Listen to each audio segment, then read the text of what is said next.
thiên lệ khả ca ring nghe y xóa thu ta ca shille van ca na kong beran ni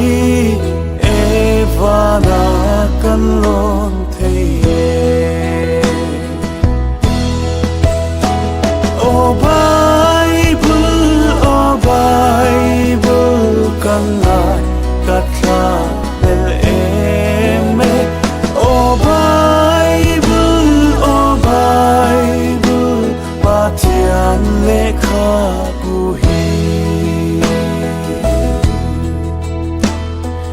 patian ril ro thuk om zia kan xua lệ mi sing che chia kan dam na po a shil fia a tu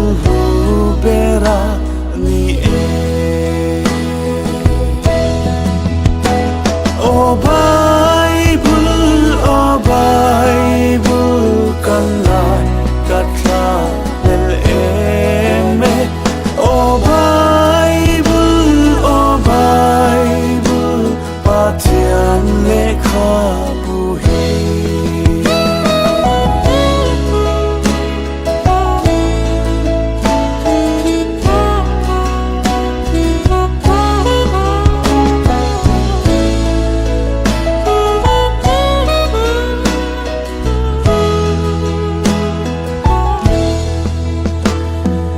Iswa Bible atta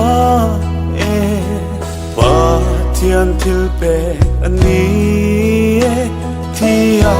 thole na ashil le nun na thua ni e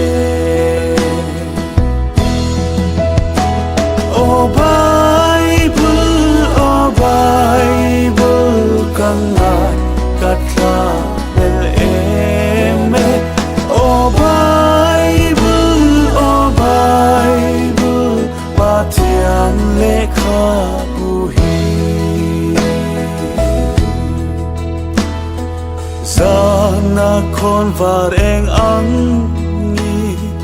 gi thuin ril ru a en ro cha ayin al lu em me thin lu nga ka vong o Bible kan ngai kat la bel eme o Bible patian lekha buhi patian lekha buhi o Bible patian lekha